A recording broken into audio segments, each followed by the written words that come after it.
வணக்கம் மக்களே, இன்னைக்குள்ள அரசியல் அலப்பறையை நம்ம பார்க்க போறோம். முதல்ல திமுகவை பார்த்தோம்னா, காலையிலேயே முதலமைச்சர் தன்னோட குளத்தூர் தொகுதிக்கு போய் ரொம்ப உற்சாகமா போய் பல நலத்திட்ட உதவிகளை தொடங்கி வச்சிருக்காரு. அது மட்டும் இல்ல, அங்க இருக்கிற ஸ்கூலுக்கு போய் அங்க இருக்கக்கூடிய மாணவியர்களை நல்லா ஜாலியா பேசி மேடையில ஒரு அருமையான ஸ்பீச்சையும் கொடுத்திருக்காரு. படிப்பு தான் எல்லாமே, நீங்க எல்லாரும் நல்லா படிக்கணும், உங்க எல்லாரையும் நான் கைவிட மாட்டேன் அப்படின்னு பயங்கரமான ஒரு ஸ்பீச்சையும் கொடுத்திருக்காரு.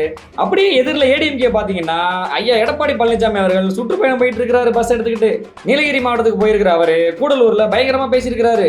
எல்லாமே நாங்க தொடங்கி வச்ச திட்டம் தான், ஆனா திமுக அதை திறந்து வச்சிட்டாங்க, நாங்க பெத்த பிள்ளைக்கு அவங்க பேர் வைக்கிறாங்க அப்படின்னு ஆளுங்கட்சிய விமர்சிச்சு பயங்கரமா பேசிட்டு இருக்காரு. டிவிக்கில பாத்தீங்கன்னா விஜய் அவர்கள் வாரம் சனிக்கிழமை ஒரு ஷெட்யூல போட்டு, நான் சனிக்கிழமை எல்லாம் உங்களை சந்திக்க வரேன், சனிக்கிழமை வந்தாதான் உங்களுக்கும் பிரச்சனை இல்லை எனக்கும் பிரச்சனை இல்லைன்னு ஒவ்வொரு சனிக்கிழமை சந்திச்சுட்டு வராரு. இந்த வாரம் திருவள்ளூருக்கும் வடசென்னைக்கு வரதா இருந்த ப்ரோக்ராம் மழையால கேன்சல் ஆயிடுச்சு.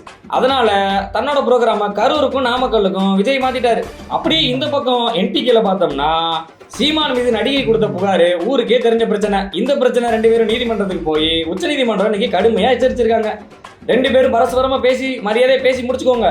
இன்னும் எத்தனை நாள் தான் அந்த பிரச்சனை இழுத்துக்கிட்டே இருப்பீங்க? இதுக்கு மேல போகக்கூடாது, இல்லைன்னா ரெண்டு பேரையும் நேர்ல வர வைக்க வேண்டிய சூழ்நிலை வரும்னு பயங்கரமா எச்சரிச்சிருக்காங்க. அப்படியே பிஜேபி பக்கம் பார்த்தோம்னா, அண்ணாமலை அவர்கள் ரஜினிகாந்த் அவர்களை சந்திக்கிறதும் டிடிவி தினகரன் சந்திக்கிறதும் இப்படி பல நிகழ்ச்சிகளை தொடர்ந்து ஆக்டிவா ஓடிட்டு இருக்காரு.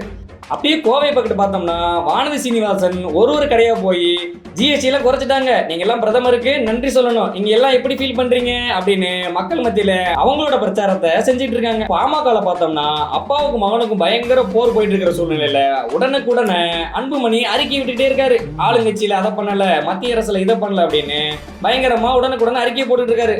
தைலாபுரத்தில் நடந்த மீட்டிங்ல ராமதாஸ் அவர்கள் ரொம்பவே ஸ்ட்ரிக்டா சொல்லியிருக்காராம். தன்னுடைய மாநில மாவட்ட நிர்வாகிகளை கூப்பிட்டு தேர்தலுக்கு என்ன பண்ணலாம், யார் கூட கூட்டணி வைக்கலாம், எப்படியெல்லாம் நம்ம அடுத்த கட்டத்துக்கு கொண்டு போகலாம் அப்படின்னு பயங்கரமா விவாதிச்சதாகவும் அவங்களுக்குள்ள பல முடிவுகள் எடுக்கப்பட்டதாகவும் சொல்றாங்க.